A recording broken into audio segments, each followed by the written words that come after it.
They gave me 5 minutes to clear out my things from Jonathan Pierce's private office, and he counted them with his fingers like a man timing a race. I was the director of infrastructure and security who had rebuilt the company's server architecture after a ransomware attack the year before.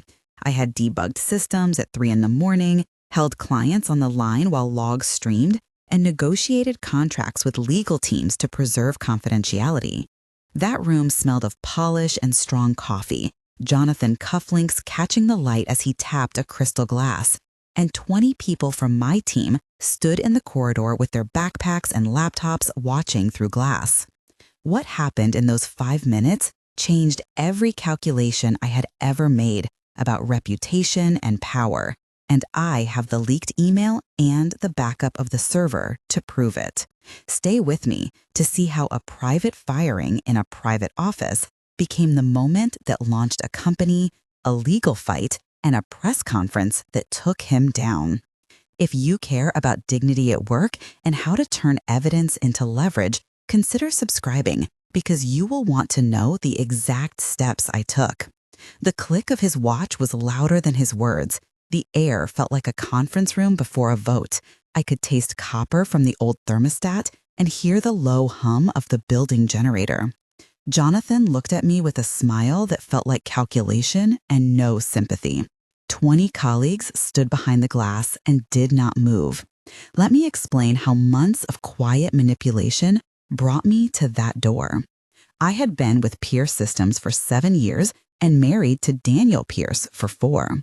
My title was Director of Infrastructure and Security. I had led 3 major migrations, and my team of engineers kept the production servers alive through storms and layoffs.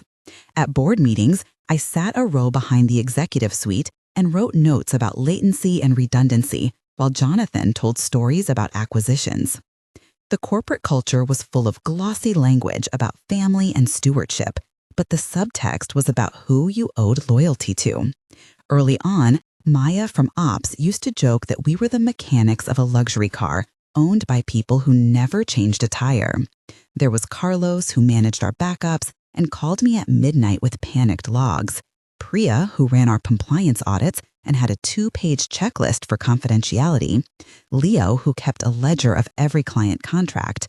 Hannah, who scheduled the boardroom and brought strong tea during long meetings. Victor from account management, who whispered about budget cuts. Tom Castillo, a venture investor who admired our product and visited occasionally. Margaret Lee, who ran an outside VC fund and had once asked me in a hallway whether our architecture could scale to 1 million users. And Eleanor Ruiz, the outside counsel I later retained. Those names are important because they were witnesses to small things no one expected to matter until they did. The tension between the veneer and the reality was small at first, a passive-aggressive note here, a misdirected calendar invitation there, but it added up. At holiday dinners, Jonathan referenced favors and expectations in a casual tone that suggested he was trading leverage like baseball cards. A dinner with my in-laws smelled of rosemary and roasted meat and ended with him telling me I should know my place in the family business. He called it guidance. I called it pressure. I felt it in the pit of my stomach for months, and I cataloged it in my notes. That backstory was the seed that later made the firing impossible to accept as legitimate. My backstory in fuller detail mattered because it explained why I stayed and why I fought.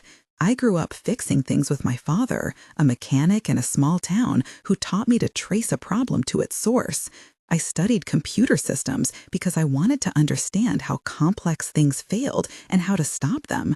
By the time I joined Pierce Systems, I had led teams at a fast-moving startup and negotiated contracts with corporate clients worth millions. I knew servers intimately, the hum of a rack, the smell of hot silicon, the small shock when you touched a cold chassis.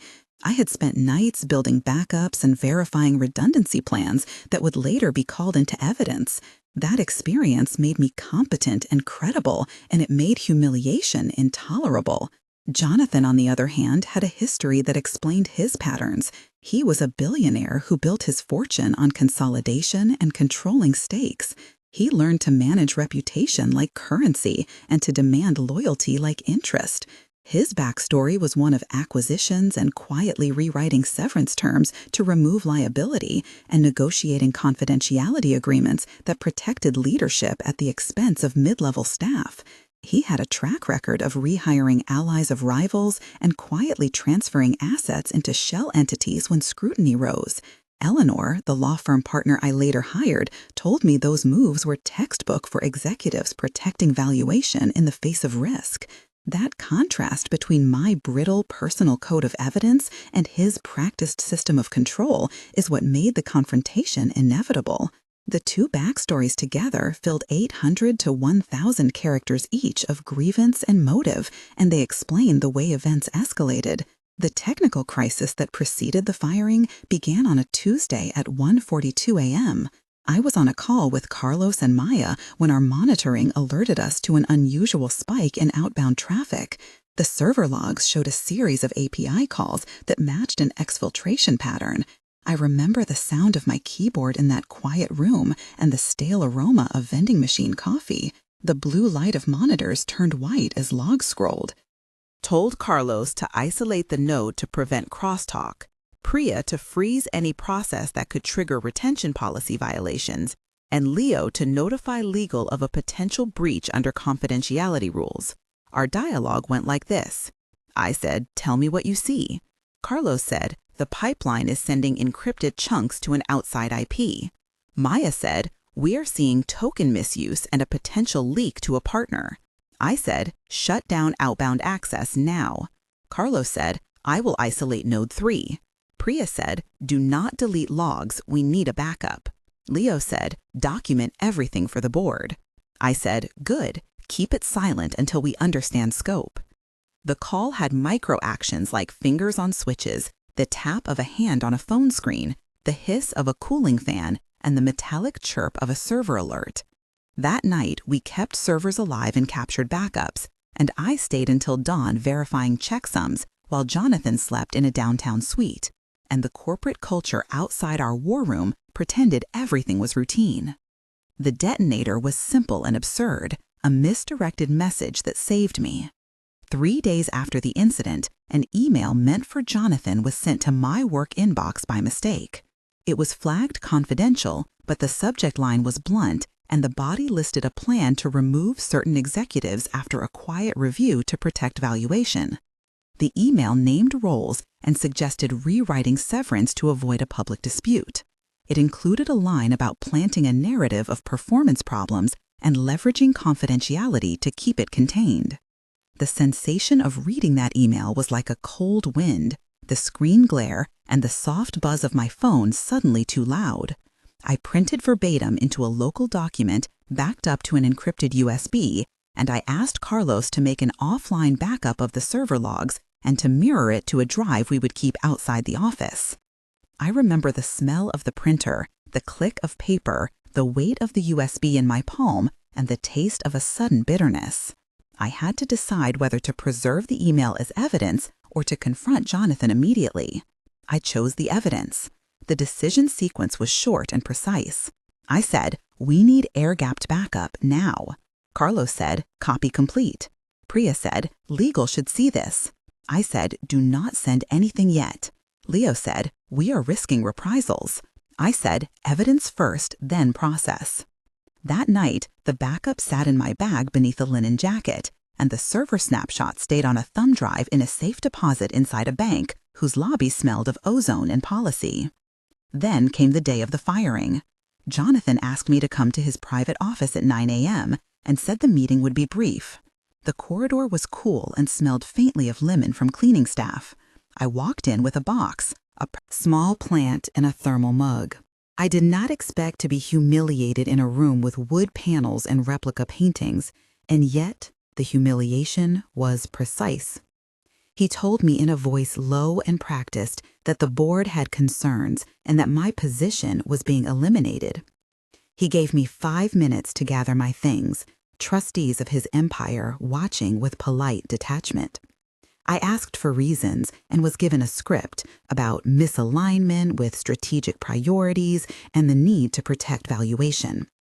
I asked for severance and confidentiality clauses, and he smiled and said there would be paperwork. The room smelled like leather and varnish, and the click of a pen punctuated sentences. Outside, 20 people from my team were summoned to wait in the lobby. The public element made it worse. Jonathan made a short speech to the leadership team, and the director of HR, Margaret Caldwell, read a brief statement about restructuring and the need for decisive leadership. The humiliating detail was that it was done as a demo of control, as if removing me would reassure investors. When I said that I needed the copies of the emails and the backup that proved my work, the mood shifted. He arched an eyebrow and said, "You cannot take company property." And the line of reasoning was rehearsed. I remember the meaning of his gestures, the way he folded a paper, the glint of his ring, and the fact that the fluorescent light put every face in the room into relief. The pressure was public and surgical. What I did not expect was solidarity. As I stepped toward the door with a box under my arm, Maya stood up from the second row. She did not say a word at first. She looked at her phone and then looked at me. Then Carlos stood and took his bag. Priya stood, then Hannah, Leo, Victor, Tom, and others. Voices started in the corridor, and then a tide of laptops, backpacks, coats, and silence filled the hallway. The moment of decision had dialogue like a scene in a play. I heard Maya say, "We are not complicit." Margaret Caldwell attempted to ask people to remain seated. Tom Castillo whispered, "This is a PR nightmare." Jonathan said, "Take a seat and back to work." Carlos said, "We are walking out." Priya said she had copied logs. Hannah said she would not support a narrative of lies. The exchanges were short and full of micro-actions, the zip of a jacket, the slam of a locker, the click of a shoe on tile. 20 people walked out with me, and the world narrowed to the sound of 20 footsteps. The humiliation turned into a public test of loyalty, and the spectacle shifted from my shame to his exposure. After that walkout, the legal process began. I called Eleanor Ruiz that morning and told her what had happened. I emailed a copy of the misdirected email from my personal account and then drove with the USB in my bag to her office. The ride smelled of rain and the distant bakery on the corner. Eleanor read the email and then cross-referenced it with the backup we had preserved. She said quietly, "This is actionable," and began to outline options. We pursued several paths. First, we opened conversations about unfair dismissal and the terms of severance and confidentiality. We threatened a public filing, and Eleanor said that in negotiations, reputation is leverage. Then we documented the server logs and the exfiltration that showed how the company had been exposed and how our team had responded. We also reached out to Tom Castillo and Margaret Lee, some of our sympathetic investors who had privately expressed concern about governance and valuation. They listened and asked for documentation. Funding enters a story in strange ways. An investor can be a sword or a shield. In our case, they became a shield after they saw evidence and realized the governance risks could threaten the company valuation. I remember calls with Tom in which he said this will not scale if board governance is unstable, and a voice message from Margaret that said we need to protect engineers who build the product. We began the quiet work of building a new company while also keeping pressure on the old one. The warehouse where we set up our first desks smelt of sawdust and paint. The air tasted like new coffee and cold pizza. Leo brought a folding table, and Hannah borrowed monitors from a friend. We called the startup Lumen Grid and drafted a letter of intent while still negotiating confidentiality clauses with the old company. Dialogues in that phase were practical and intimate. I said, "We need seed funding to pay salaries." Tom said, "I can put in an anchor check if you have product traction." Margaret said, "I will introduce you to a firm if you can show customer retention." Eleanor said, "We must preserve the server backup as evidence and never upload it to shared clouds without encryption." Carlos said he could replicate the production environment in under a week. Maya said she knew 3 clients who might give pilot access. The micro actions were hands-on building the product, the smell of solder, the click of keyboards, and the taste of shared takeout. We signed a first term sheet with a boutique investor named Richard, who believed that engineers who had saved systems deserved protection. We hired a small HR consultant named Sarah to write fair contracts that included severance protections and clear confidentiality terms, not to gag whistleblowers. Building a startup from ashes felt like stitching a torn fabric with care and fury. The confrontation that led to Jonathan's downfall unfolded in public. We hosted a press conference at a neutral venue because the old company attempted to enforce confidentiality and to pressure witnesses. We prepared evidence and a narrative. The press room smelled of latex and coffee, and the microphones, TechCrunch and Bloomberg, were in the front row, and a camera operator named Dylan adjusted a lens. My legal counsel Eleanor stood to my left, and Tom Castillo to my right. The press conference began with a display of logs, the misdirected email, and testimony from 5 engineers who described the breach and the company response. Dialogue on stage was rehearsed but raw. I said we preserved backups and documented attempts to suppress evidence. Eleanor read contractual clauses that showed irregular severance language. Tom said investors need governance, not theater. A panel of journalists asked hard questions about confidentiality and corporate culture. Jonathan attempted to release a counterstatement, and his PR person, Robert, handed out a prepared memo that framed the firing as performance-related. Margaret Lee appeared on the periphery, and her presence undermined his story because she had earlier been a quiet voice expressing governance concern. The result of the press was immediate. Shares dropped, and clients asked for explanations. The board called an emergency meeting, and the pressure on Jonathan intensified.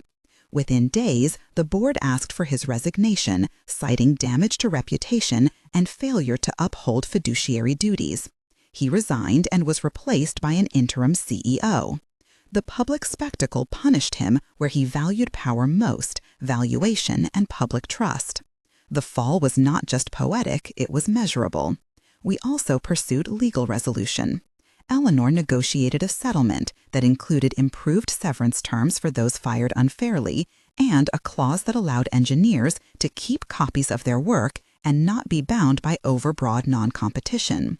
The term severance appeared in documents and negotiations repeatedly, and it was important because it protected people financially. We filed a complaint with regulators about governance, and the company agreed to an audit that revealed further lapses in oversight. The phrase corporate culture came up in dozens of depositions, and it was reframed in the public record. The leaked email was cited in a regulatory review, and journalists published redacted copies. The vocabulary of confidentiality and reputation and investor concern became daily headlines. That exposure triggered client reviews, and the company lost a tranche of contracts. The epilogue is in 3 acts: 1 month, 3 months, and 6 months later. 1 month after the press conference, Lumen Grid had signed 3 pilot contracts, including a regional energy client and a mid-sized logistics firm. We had 5 engineers full-time and modest monthly revenue. The warehouse had a whiteboard taped with goals, and a sense of purpose replaced the corporate culture of fear. The immediate metric was survival, and the metric we celebrated was a contract retention rate of 90% across pilot accounts. 3 months in, we closed a seed round led by Margaret Lee that gave us runway and allowed us to bring on a product manager named Daniel Chu and to lease a small office whose air smelled of lemon and fresh paint. Our valuation at that stage was modest, but it was honest and based on subscription revenue and renewal rates.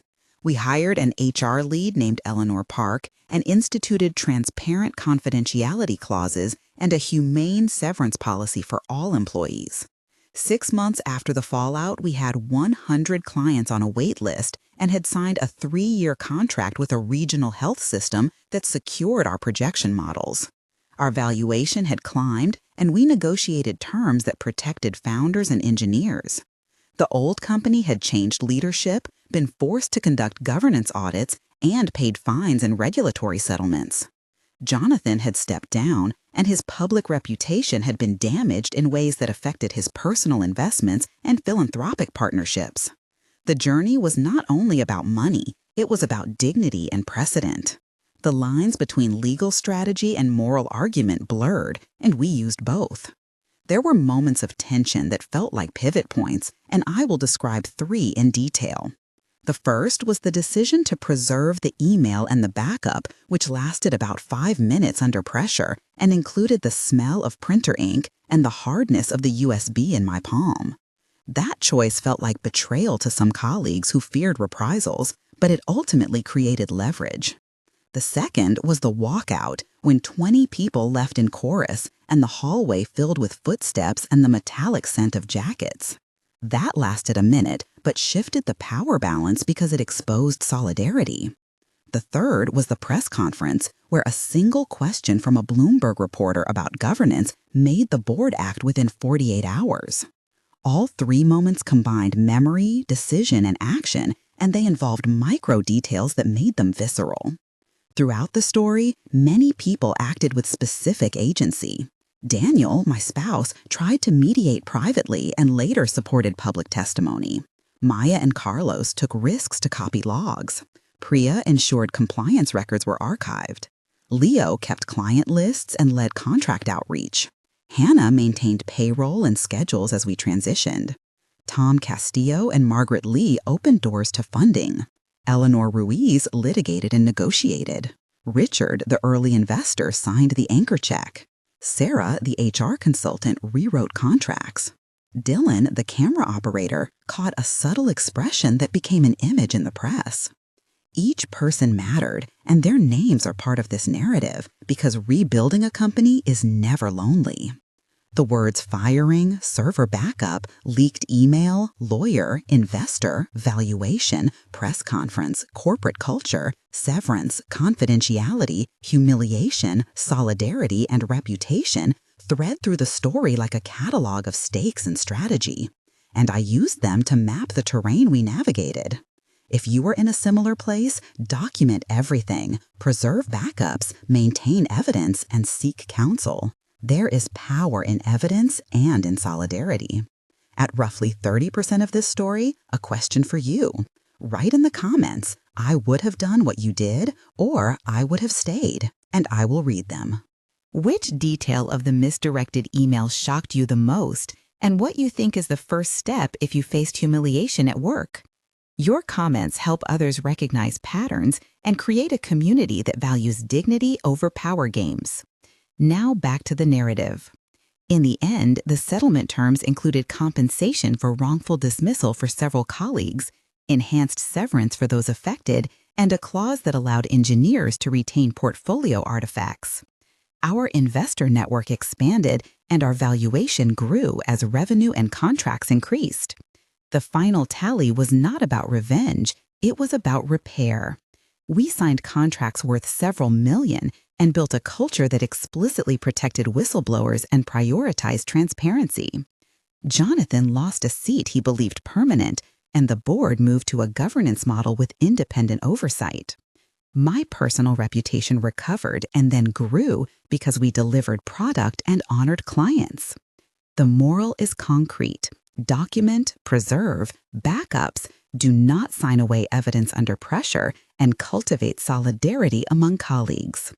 If you found this story valuable, subscribe to follow more narratives where competence and evidence change outcomes. He gave me 5 minutes, and I built a company that lasted.